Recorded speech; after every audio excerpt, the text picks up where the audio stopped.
Welcome to New Possibilities. I speak truth to power without fear.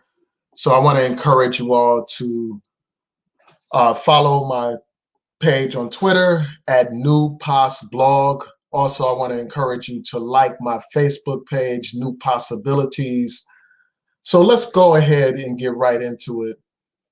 As you all know, Bill Cosby's sentence was overturned and he has been released from prison. And there have been mixed reactions. You all are familiar with my reaction. I will post links in the cards to my prior video on this particular subject, telling you how I feel about it. But I'm just going to summarize how I feel about Bill Cosby before I get into the meat of this particular video. So, I understand why he was released. I understand why his sentence was overturned, like from a legal perspective. His attorneys had reached some kind of agreement with the prosecutor whereby he would not face criminal charges if he were to testify during a deposition in a civil case.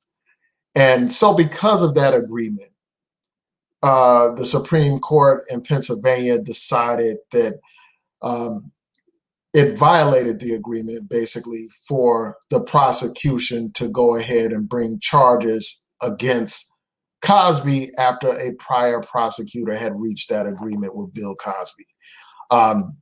Because without that agreement, Bill Cosby would not have made statements to incriminate himself and all that kind of stuff. So I understand it from a legal perspective, but from a moral perspective, I think that Cosby is guilty as hell. His own statements are statements of admission, because this man admitted, number one, that he did not know if this woman, Constant, had consented to their sexual interaction. He was clear in that deposition. No matter how many conspiracy rants that people go on, the fact of the matter is that his own statements speak for themselves. His own statements about using drugs to have sex with women speaks for itself. His past jokes about Spanish Fly speak for themselves. All these people coming to accuse him of these allegations speaks for itself. Over like 60 women have accused this man of engaging in this pattern of conduct. And you cannot tell me, you cannot convince me that all 60 of those people are lying. And you cannot convince me that this is some conspiracy based on his desire to, or efforts to purchase NBC back in 1994. You can't tell me that somebody, that these conspirators waited until all these years later, well after 94, based on some failed effort to purchase NBC. They all of a sudden just waited all this time to conspire against him, and they got all these women together, gave them all a script to recite in order to convict this man. So I don't buy this conspiracy mumbo jumbo. I don't see this guy as some kind of martyr that's in need of Black people defending him, especially when he made all these disparaging remarks about poor Black people. So miss me with all that kind of stuff.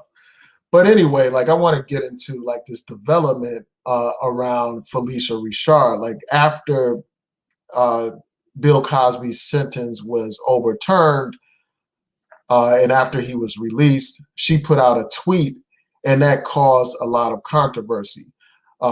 She put out a tweet defending Bill Cosby, and she has come under attack for that. And people are calling on her to resign from her position at Howard University. She has been appointed the head of the fine arts department. And so what I'm going to do is read some excerpts from this particular article and share my views on this issue of Phylicia Rashad coming under fire for her statements about Bill Cosby. So let me share my screen.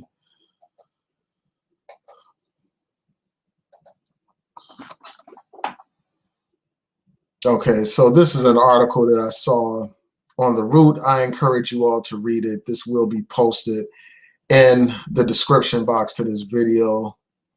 So I'm going to get right to her quote.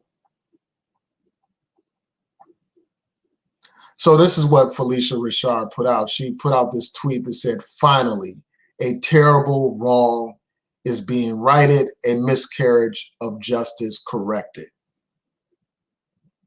And so a lot of people in response to that have been calling on her to resign from her position. And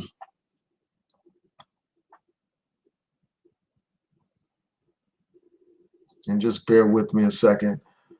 So they've been calling on her to resign, and then she issued another follow-up statement that, was more, then it was more designed to like deal with this controversy and to express or empathize with victims of sexual assault. And let me see if I can find that particular quote here. Just bear with me a second.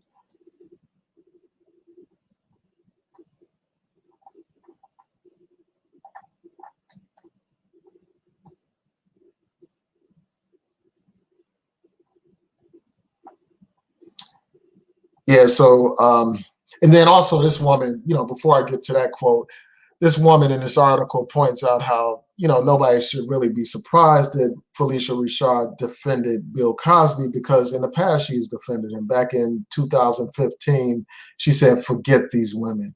What you're seeing is the destruction of a legacy, and I think it's orchestrated." So that's what she said back then. So she had already been on record defending him. So nobody should be surprised. And also, this is a woman who, has known him for years. She was one of his co-stars on the Cosby Show. And it's not, you would expect her to do this, just based on her friendship and relationship with Bill Cosby, and based on trying to defend the legacy of the Cosby Show. And we know that the Cosby Show was a positive influence in the Black community and just in American society in general, because the Cosby Show was one of those rare shows that presented a strong and positive image of a Black family, where you had a nuclear family, unlike a lot of the images that we see today and the reality that exists in our communities. You had a solid family with the father and the mother present in the home instead of the single parent syndrome. And also you had professional, educated, well-to-do, affluent Black people being portrayed in a positive light on television. At the time, that was very rare. A lot of the times, the images of Black people were, destroyed homes, poverty and all that kind of stuff. So yeah, that's just some background, and, it just gives you an idea of why she would defend Bill Cosby and all that kind of stuff. So I'm just trying to find this quote where she, backtracks on her statements.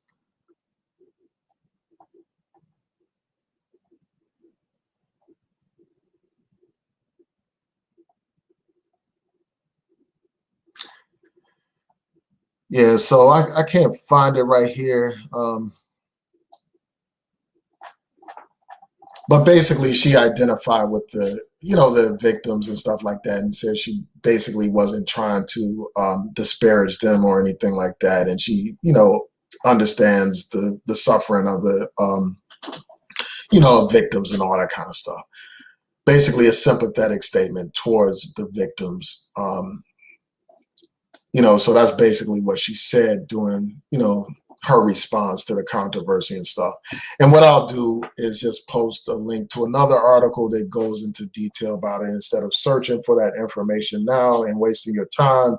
But yeah, so that's the situation. And, in this article, this woman basically is saying, well, this is nothing new. You have a lot of situations where Black women have defended people that have been accused of, sexual misconduct. And we see it all the time. We see it with R. Kelly and others.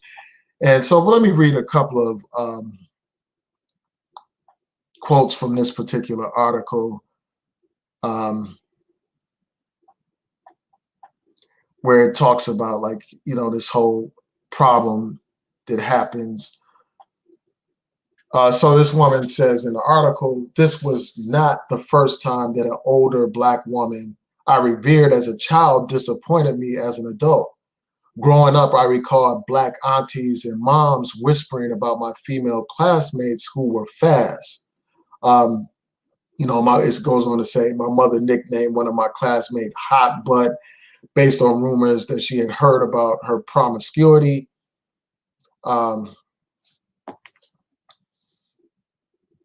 And then she goes on to say it was a misplaced judgment of girls learning how to navigate a world that taught them that their value was about what they could offer men. It was a type of victim blaming that women never quite get to shake off. It was something I expected from defensive men. It hit me in the gut when it came from Black women." So that's what she had to say. One of the things that this author had to say about this situation, and just about like how a lot of times, there's victim blaming, and that's huge here. People are blaming these victims of Bill Cosby's predatory behavior. They're accusing them of lying. They're accusing them of, putting themselves into the situation and all that kind of stuff. The typical situation that you see. And this is just another example of a man, getting away with sexually assaulting and abusing women. And again, like, I understand the legal reasons why they did what they did, why that Supreme Court did what they did. But again, as I mentioned in my earlier video, it wasn't like a unanimous decision for one. The court was split. This wasn't a decision based on the merits. It was a decision based on technicality. So this is not some kind of exoneration of this man. So let me just share my thoughts about what should happen with Phylicia Rashad. Like, even though I disagree with her position on this issue, I don't think that she should be fired for expressing her views about the Cosby situation. I think that people should be entitled to express their views about a case. And I think that people do have every right to, challenge her views and to condemn her views, but I don't think that she should lose her faculty position at Howard University over this issue, especially given the fact that she was already on record defending Bill Cosby. So that's what I think about it. I'm really interested in hearing what you all think about it. So please rate, comment, subscribe, like the video, share the video, hit that notification bell so that you'll know when I post new content on here. And if you have ideas for topics that you would like me to discuss, feel free to email those to me at newpossibilitiesblog@yahoo.com. I welcome your ideas, and you can also leave your ideas in the comment section to this particular video. So with that, peace and blessings. Have a great day, everybody.